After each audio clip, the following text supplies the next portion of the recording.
This episode of Q Point Podcast is pre-recorded, produced and sponsored by Karina Quirk, broker at Next Home Experience. Different views. I know your story. From different cues. Incredible job. He's David Quirk. You brought it up. And she's Karina Quirk. Imagine. This is Q Point.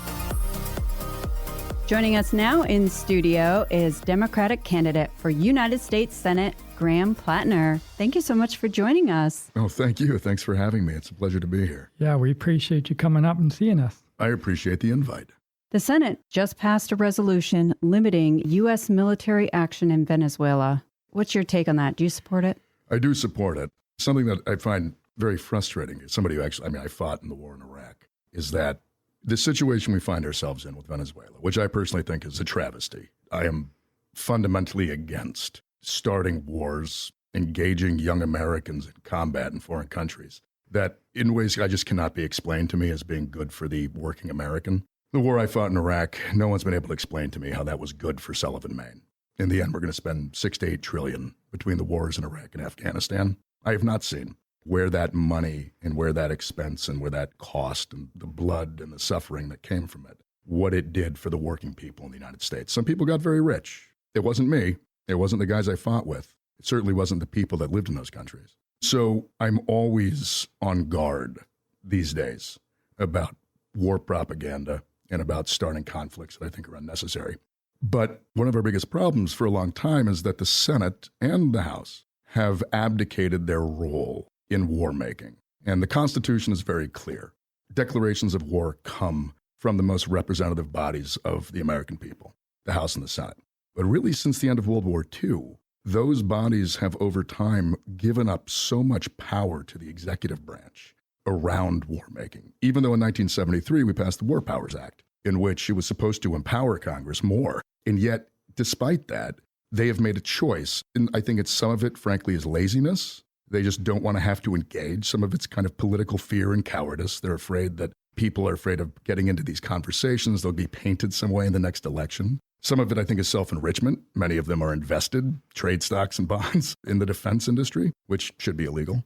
But we've had decades now that have kind of brought us to this point. And while I find Venezuela uniquely bad, the fact that the day after we did it, the president went on national television and said, we have done this to take their oil and run their country, I don't think that's a good idea. I've seen this movie before. I was in Iraq. It doesn't work out well no matter what your initial feelings are.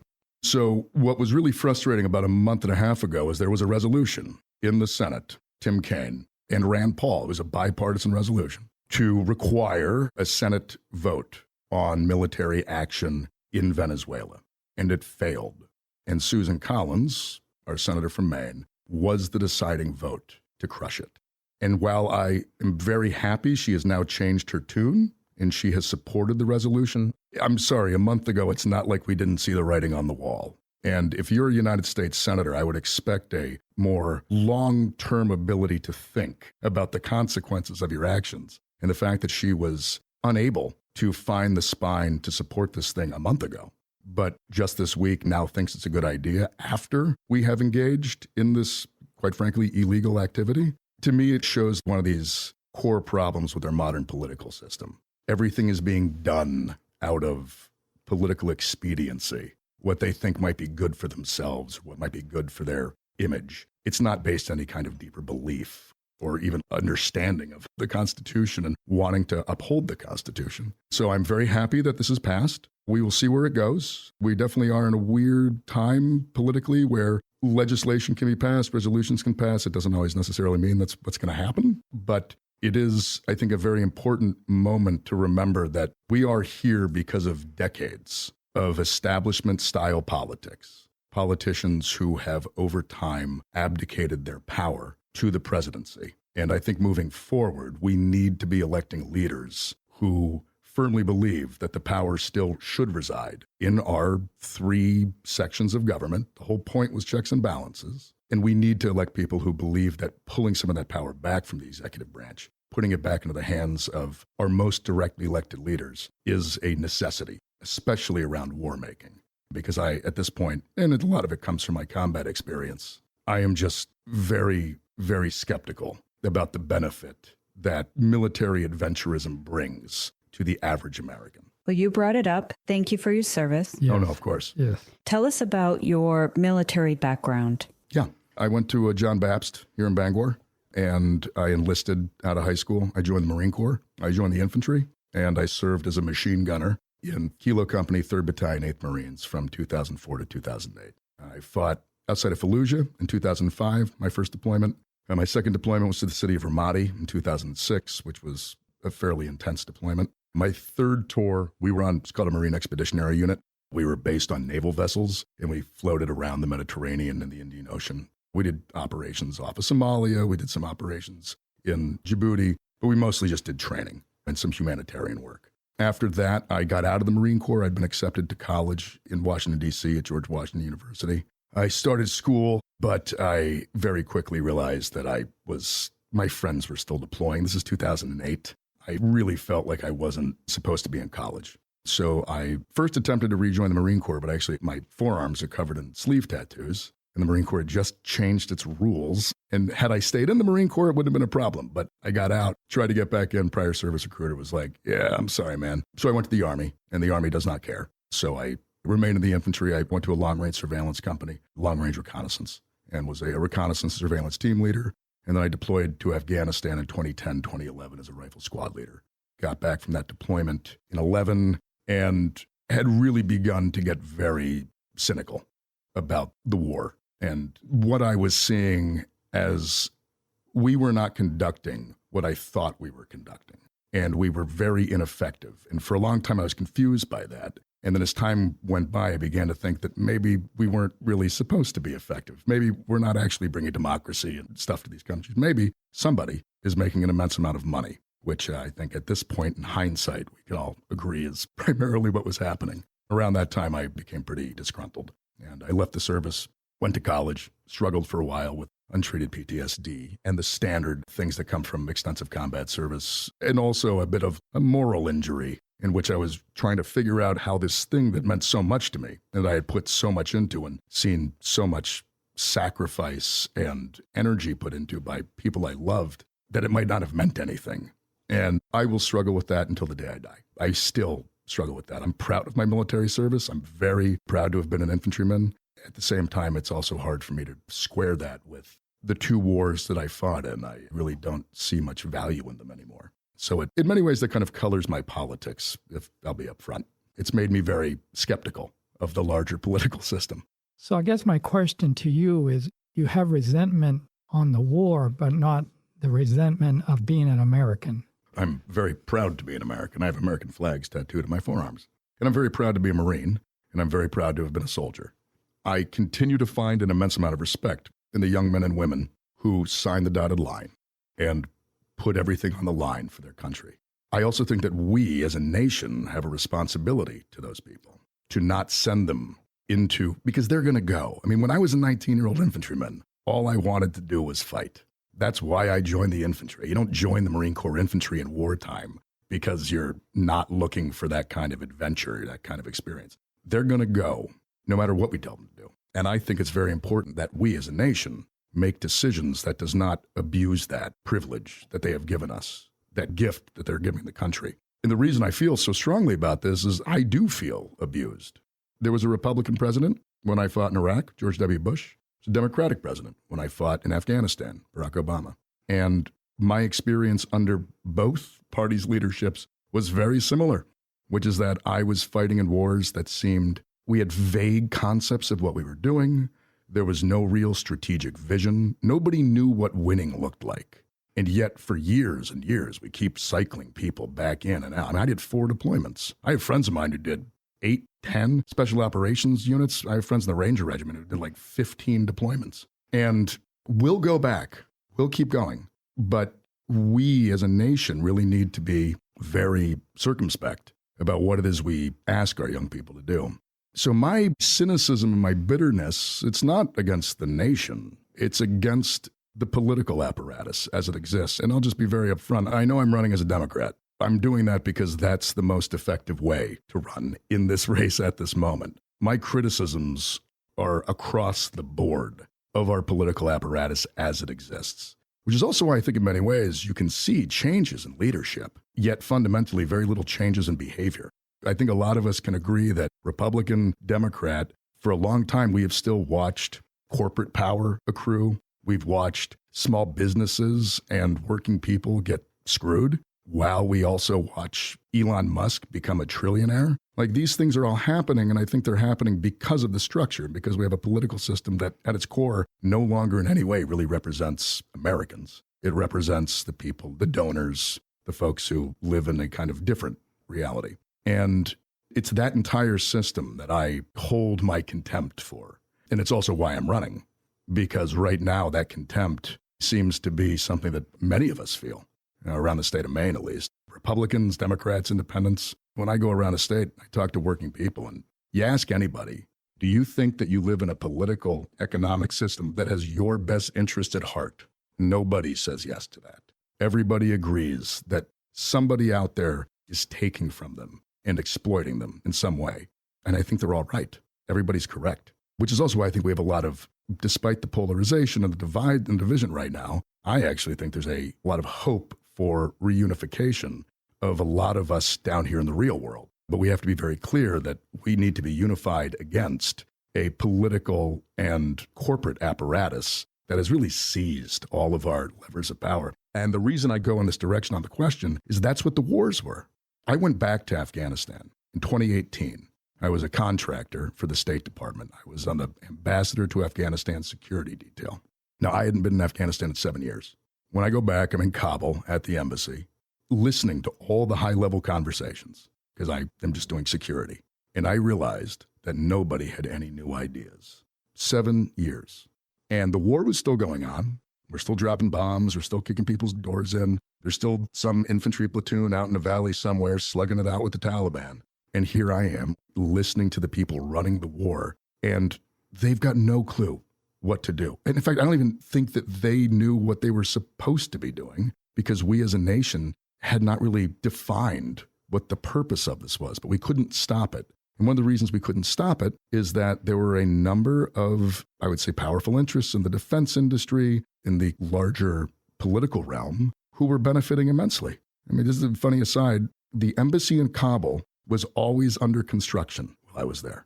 There was always some new security threat. They're like, oh, well, now we need a different kind of security system. And it never ended. And you realize, well, of course it's always under construction. Somebody's getting a $50 million contract for this new layer of bulletproof glass. Frankly, it was all totally unnecessary. And to see it so clearly just be a cash grab. Because what's important to remember is that's all taxpayer money.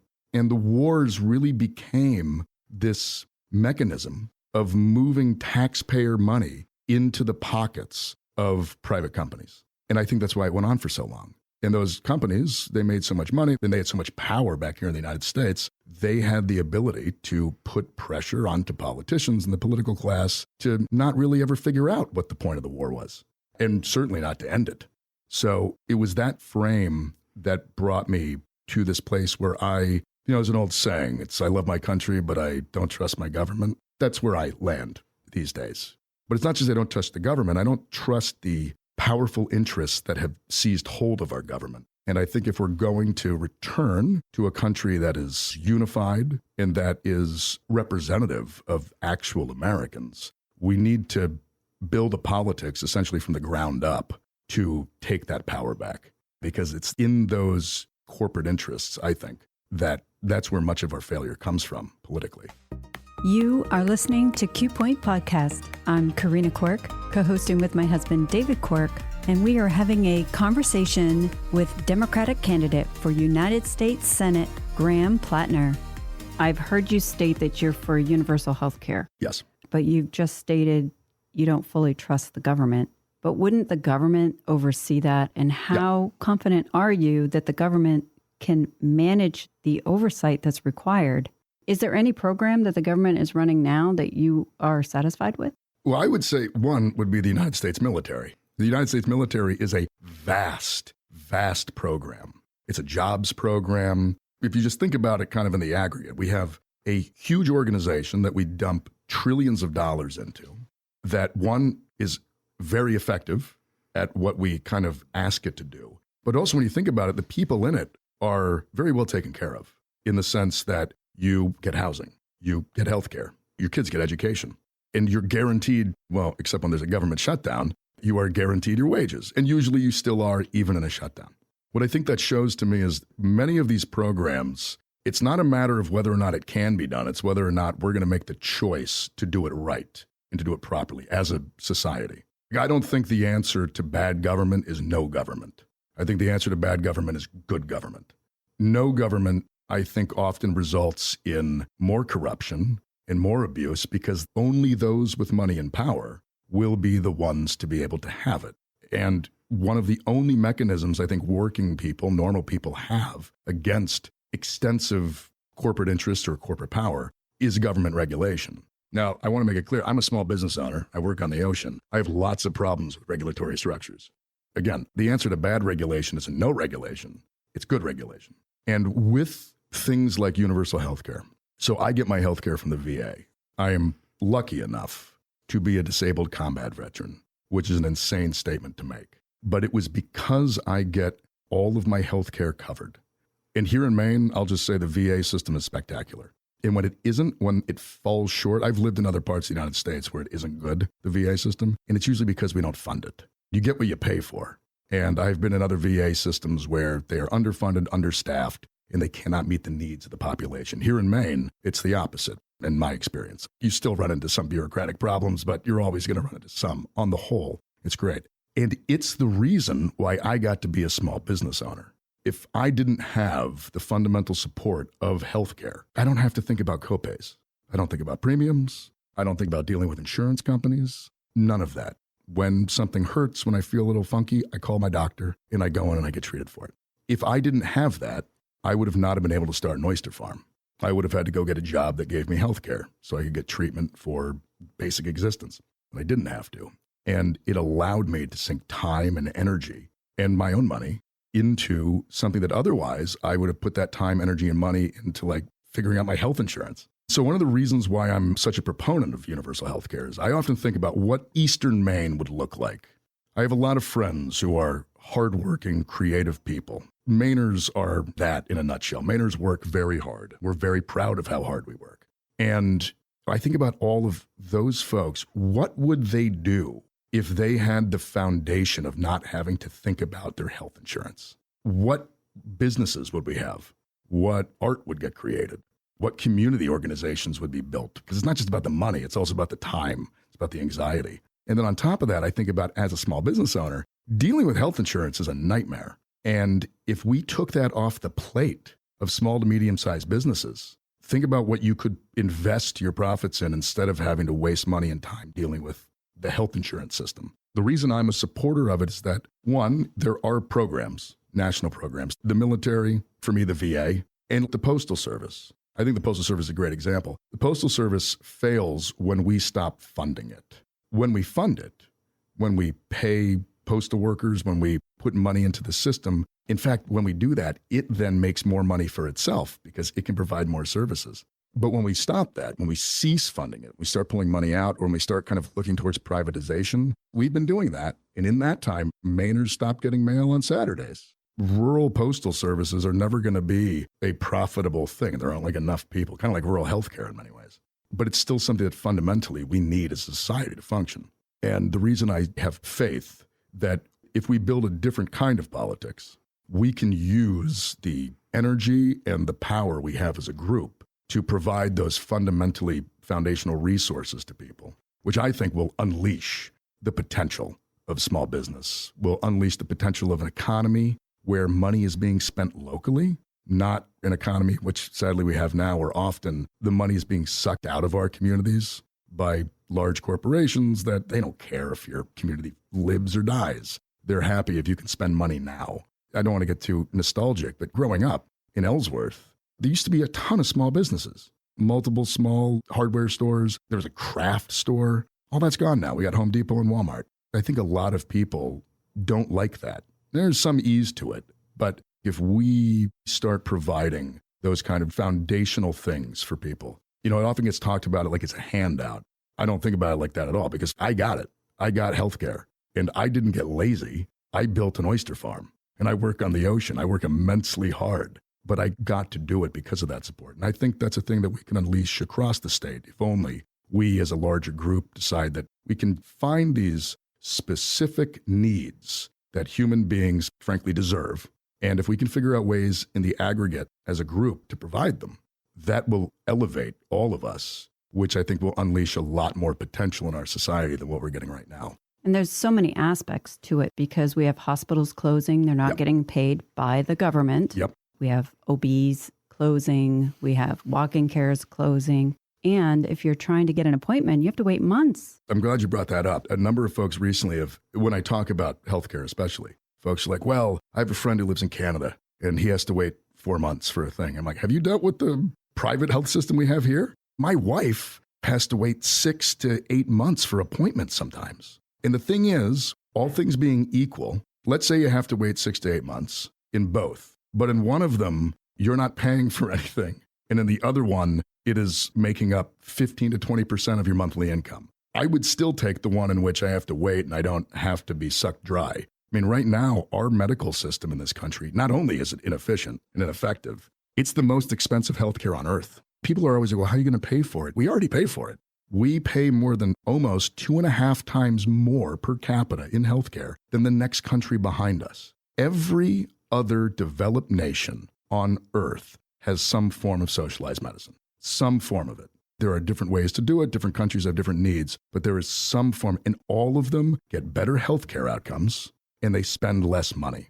When you think about it on a basic level, profit in healthcare is inefficiency. Any dollar that goes into the pocket of a health insurance CEO or somebody who runs a pharmacy benefit manager, that is a dollar that was spent by a consumer that is not going into medical care. It's just inefficient. It's not a good way of doing it. And people need medical care. It's not like this isn't a choice thing. If you get in a car accident, you don't get to sit around and be like, should I go to this hospital? You just go because you need it. Same with if you get sick, some kind of fundamentally destructive disease. People don't have a choice. And I think that this system that we have right now is one in which we take advantage of the fact that people don't have a choice. And we have a whole apparatus that's meant to make money off of that. I really do think if you take that out, get rid of the health insurance companies, get rid of, in many ways, all of the bureaucracy that goes with the health insurance companies. The system we have right now, we spend more money, but that money doesn't go to nurses. That money doesn't go to doctors. That money doesn't build more hospitals. The reason we're seeing hospital closures in Maine, the reason we're seeing OB units close in Maine is primarily because back in the spring, the Republicans passed the big, beautiful bill in which they cut hundreds of billions of dollars from Medicaid in order to fund tax cuts for corporations and the ultra wealthy. That in rural America, Medicaid is what keeps the hospitals open. I'm reading a history of the Great Depression right now. This was a discussion in the 1920s. People understood that rural healthcare was never going to be profitable. There aren't enough people for it to work. You need to give it some form of support. We've been doing that via Medicaid. And one of the reasons we're losing this stuff is that the hospitals, which are already struggling because of this kind of for-profit system, which is quite inefficient, when you take away that support in the form of Medicaid payments, they're looking at the future and they're realizing this just doesn't work. The math does not add up. And they close. And it's a thing that drives me nuts because when I was a kid, I was born in 1984 in Blue Hill, back when you could do that. Blue Hill hasn't had an OB clinic now in probably since the 90s. I think there were 6 birthing centers in Eastern Maine when I was born. There are 2 now. 2. Nobody can tell me that we have less today than we did in 1984. Nobody can tell me that as a larger society, we have less resources, we have less money. We are wealthier as a whole than we've ever been. And yet, how does rural Maine have less hospitals than we did earlier? That's very much connected to the fact that in 1990, there were fewer than 100 billionaires in the United States. And today there are over 900. But I don't look around and see a Maine that is 9 times wealthier than it was in 1990. I don't see Mainers having 9 times better lives than 1990. And in many ways, it's worse. And I think it's worse because that money went somewhere. As a society, we create wealth together. That's what our economy is. All of us, in some form or fashion, create this stuff. But if you get a system that's just sucking all that wealth out and putting it up at the top, if you're a billionaire, you buy the same amount of pants as a normal person. You eat the same amount of food as a normal person. Nobody up there is expending all of that money and keeping it in the economy. They're just hoarding it. And when you pull it out of the system down here, it all begins to fall apart. For me, the healthcare issue is an obvious one for me because it's a way of we pull that money back from the people that took it from us and we put it into a social service like healthcare. And that way, it gives Americans extra time and extra money in their pockets to spend down here in the real world. It doesn't just sit up there anymore, sitting in a bank account in Silicon Valley. So you want to pull it back, obviously, through taxes. I mean, it's not like you can knock on the door and say, hey. No, one thing the United States government does very well, much to, I think, the chagrin of all of us small business owners, is they do collect taxes well. Yeah. We don't like it. But that's the thing. That is something the U.S. government's actually pretty good at. And especially if we go into it with the intent of using the tax code to pull money, because I want to make it clear, I don't think that if we raise taxes on corporations, big corporations, multinationals, I don't think if we raise taxes on tech companies or on billionaires, I don't think we're taking money from those people that they rightfully earned, actually. I think that in many ways, their power, they changed the tax code in the last 30 years to allow them to accrue that much money. It wasn't a fair fight. Everybody down here was still paying taxes. We tax wages in this country at a higher rate than we tax wealth. So if you work for a living, you pay higher taxes than somebody who doesn't work for a living, who just sits on inherited wealth, just sits on some kind of investment. And that's a math equation that if you run it to its end, it's pretty easy to see who gets all the money. Right. You're talking about capital gain tax versus ordinary income. Exactly. And people often think I'm talking about like taxing business owners. In our wild system right now, if you make $20 million a year, you are closer to somebody living in poverty than you are to somebody who's a billionaire. There are plenty of people who have worked hard in this country and made $15 million and have it, and now they have those assets. Those are not the people I'm talking about. I'm not talking about people who are successful from working hard. I'm talking about people and often institutions like corporate entities that have used their power in politics to change laws to allow them to accrue more power and to hoard more wealth. That's where my ire is held. Because the state of Maine only has one billionaire. Exactly. And that's an Alphond. The other Alphonds left and went to Massachusetts. And I think you and I both can agree that the Alphonds have certainly done enough with their billions of dollars to support Maine, University of Maine, hospitals, and everything else. And that's the other thing. There are lots of billionaires who agree with my analysis. Warren Buffett's out there talking about the fact that he pays lower taxes than his secretary. Right. And he's happy to pay high. I just saw there was a report. But he can pay more taxes if he wants, right? Isn't there a line? Well, that's, exactly. But he doesn't. He doesn't. And I think everybody understands this. You are always going to take advantage of the thing that is best for you. We can't rely on people's goodwill to simply do the right thing. Because even people saying like, I want to do the right thing, but my tax attorney tells me we can do it this way. Of course you're going to do it the other way, which is why I think we need to simplify our tax code. I mean, the amount of loopholes that exist and they're loopholes that are only open to people who can pay lawyers to figure them out. The average person, small business owners, they don't get to do that. With the Alphonds, these are folks who made a lot of money and they have invested it in the state of Maine, which is great. And I guess my point is that it's a choice that we make as a society. We are lucky with the Alphonds. They're good people. You don't always get lucky. And I don't think leaving it up to people's goodwill, especially with that amount of wealth and power, you are, in my opinion, more likely to get somebody who's going to keep it than share it. And sometimes you don't. But I don't want to leave it up to luck. I would very much like to have us have a tax code in which, and again, I think this is quite fair. Let's say you make $1 billion a year. Every dollar above your $1 billion gets taxed at a higher rate. We used to do this. We often talk about making America great again, and we often look to the 1950s and 1960s. Under Dwight D. Eisenhower, the top marginal tax rate was 90%. I don't think anybody's accusing Dwight D. Eisenhower of being some kind of pinko commie, but they understood then that if you get that much wealth, you deserve to keep it, but there is a level where we need some of that to be reinvested into the larger economy. And it was also at that exact same time that we built our national highways.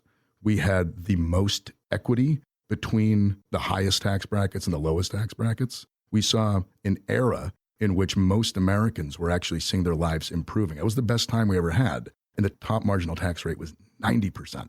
And for those listening, marginal tax rates just means that above a certain dollar amount, that's when you begin to get taxed at that rate. So if you make $20 million, that's all taxed at a normal rate, but every dollar above that. And what that number is, that's a decision that we can choose in policy. But I do think fundamentally we just have to understand that that is a good way of doing it. And it's not unfair. There's so much money just sitting in Silicon Valley that's just sitting in hedge funds and private equity that's not doing anything. It's not being spent out here. It's not part of the real economy. And I firmly believe the only way to get that back is through a fairer tax code that goes after that money.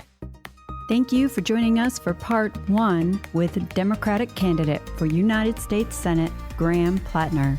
Make sure to tune in to part 2, Sunday, January 18th at 6:30 a.m. on VOM, The Voice of Maine. You don't want to miss it. You've been listening to Q Point. Follow us at qpointpodcast.com or on your favorite streaming app. This is where you can get the news from the people who make the news. Make sure to join us next time. We hope you tune in. Q Point Podcast invites guests and candidates from all parties to join the conversation. The views, information, opinions, and comments expressed during this program do not necessarily represent those of the host, Q Point Podcast, associates, affiliates, and CQRE LLC. Thanks for being a part of the conversation. The most important voices aren't always the loudest ones. They're the voices of everyday people, raising families, running businesses, serving their towns. That's who we want to hear from. Share your ideas with us online, and let's make sure those voices are never left out. Find us on Facebook or on X or at qpointpodcast.com. We look forward to hearing from you. Catch every episode at qpointpodcast.com or wherever you stream. Tune in and tell your friends.